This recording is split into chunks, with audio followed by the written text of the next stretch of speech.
Bismillahirrahmanirrahim. Assalamualaikum warahmatullahi wabarakatuh.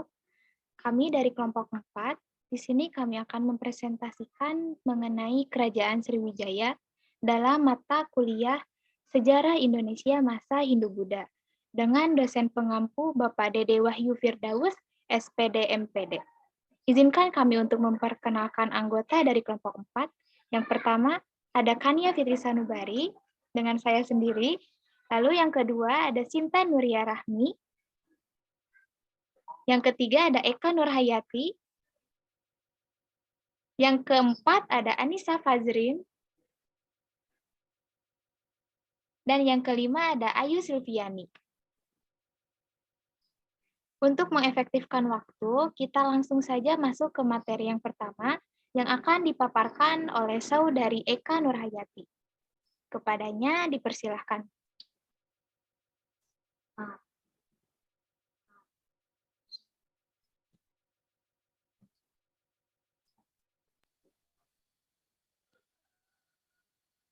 Oke, langsung saja ya.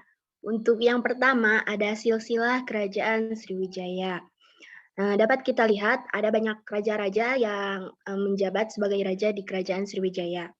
Yaitu ada Raja Indravarman pada tahun 702 Masehi, ada Raja Rudra Pikraman pada tahun 728 Masehi, ada Raja Dharma Setu pada tahun 790 Masehi, ada Raja Sang Ramadana Jaya atau disebut Raja Wisnu atau Visnu pada tahun 775 Masehi, ada Raja Samaratungga pada tahun 792 Masehi, ada Raja Balaputra Sri Kaluhunan atau Raja Balaputra Dewa pada tahun 835 Masehi, ada Raja Dapuntahyang Sri Jayanasa pada tahun 683 Masehi, ada Raja Sri Udayadiyatwarman pada tahun 960 Masehi, ada Raja Sri Wuja atau Sri Udayadityan pada tahun 961 Masehi. Selanjutnya ada Raja Haisise pada tahun 980 Masehi, ada Raja Sri Chudamawiwarma Dewa pada tahun 988 Masehi, ada Raja Sri Marawijayo Tunggawarman pada tahun 1008 Masehi. Selanjutnya ada Raja Sumatra Bumi pada tahun 1017 Masehi. Ada Raja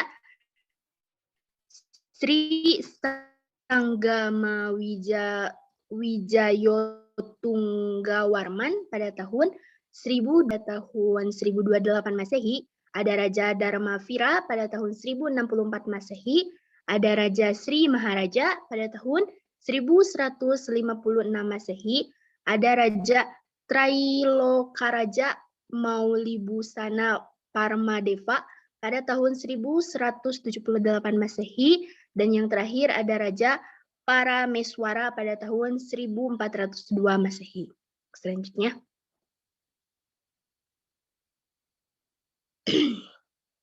Untuk yang kedua ada unsur religi Kerajaan Sriwijaya.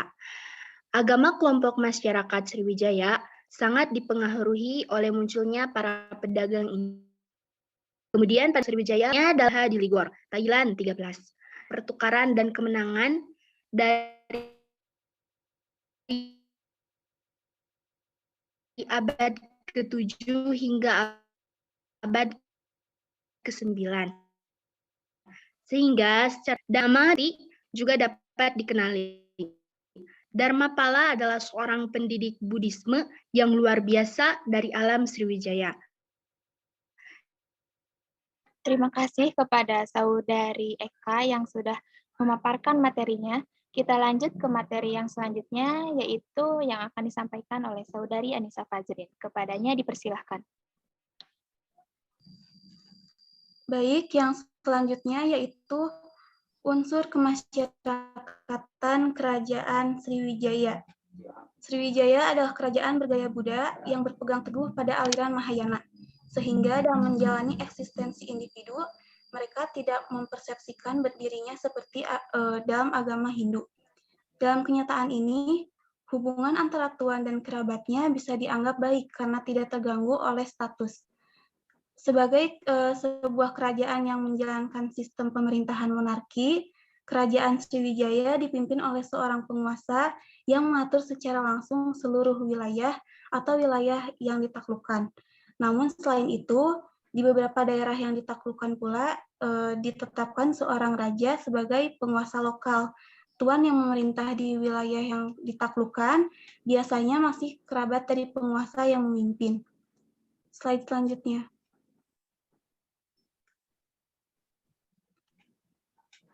Selanjutnya yaitu unsur peralatan Kerajaan Sriwijaya.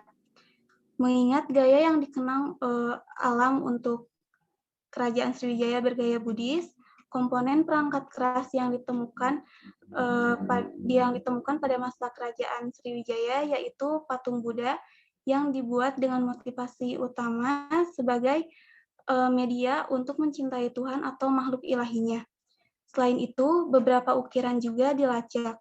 Yang pertama adalah ukiran Talang Tuo yang ditemukan oleh otoritas Inggris pada tahun 1920 dalam ruang Talang Tuo atau sekarang disebut Talang Kelapo. Ukiran ini dibuat pada masa pemerintahan Dewa Dapunta Hyang Srijayanasa. Secara garis besar, ukiran ini menjelaskan bahwa pemerintah baru memberikan undang-undang pokok, khususnya membangun pusat rekreasi yang disebut Sri Setra. Saya kembalikan pada moderator. Baik, terima kasih kepada Saudari Anissa Fajrin yang telah memaparkan materinya. Kita lanjut ke materi selanjutnya yang akan disampaikan oleh Saudari Sinta Nuria Rahmi. Kepadanya dipersilahkan. Baik, untuk yang kelima, ada unsur mata pencaharian Kerajaan Sriwijaya. Pada awalnya, masyarakat Sriwijaya umumnya hidup dengan bercocok tanam. Namun, karena wilayah Sriwijaya di tepi Sungai Musi yang berbatasan dengan pantai, pertukaran berkembang pesat.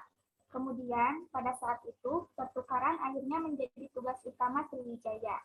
Peningkatan pertukaran tidak diragukan lagi dipicu oleh area topografi utama dari alam Sriwijaya. Itu ditemukan tepat di persimpangan jalur pelayaran di seluruh dunia. Pialang Cina yang berlayar ke India akan singgah dulu di Sriwijaya. Begitu juga sebaliknya. Next.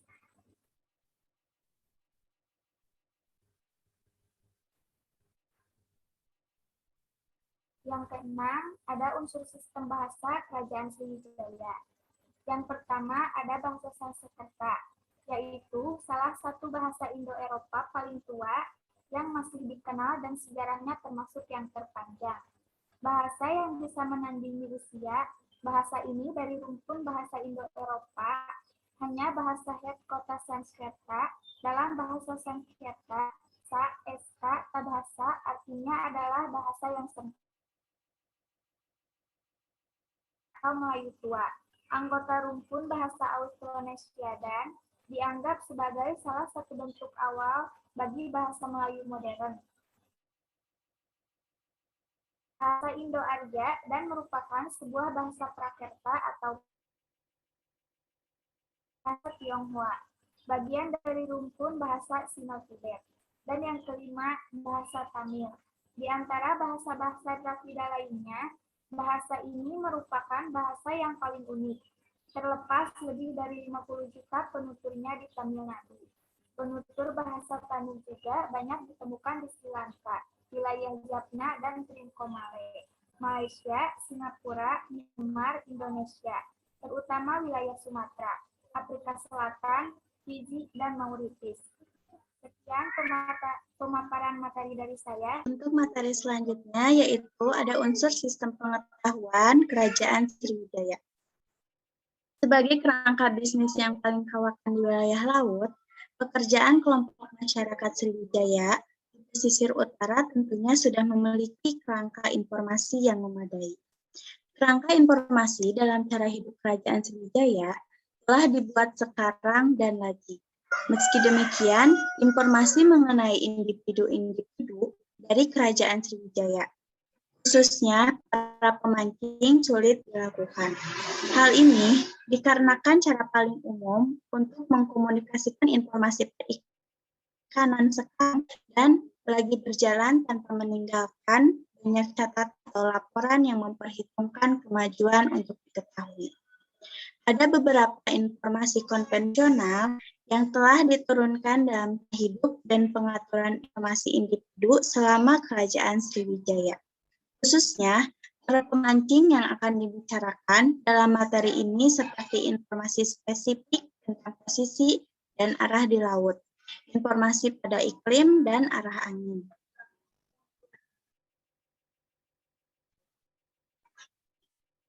Selanjutnya, yang ke-8 yaitu ada unsur seni Kerajaan Sriwijaya. Kerajaan Sriwijaya ini adalah kerajaan Buddhis.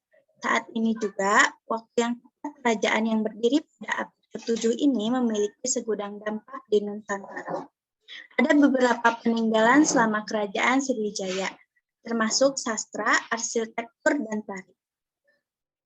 Dari seni sastra, yaitu adanya kitab Pramanapatika, Prasasti Kota Kapur, Prasasti Ligor, Prasasti Palastasemah, Prasasti Hujung Langit, Prasasti Berahi, Prasasti Telaga Batu, Prasasti Gudukan Bukit, Prasasti Talang Tuwo, Prasasti Leiden.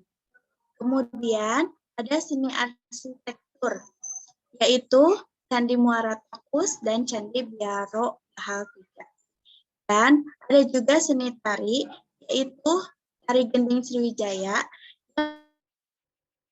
yang berada di Sumatera Selatan. Sekian pemaparan dari saya.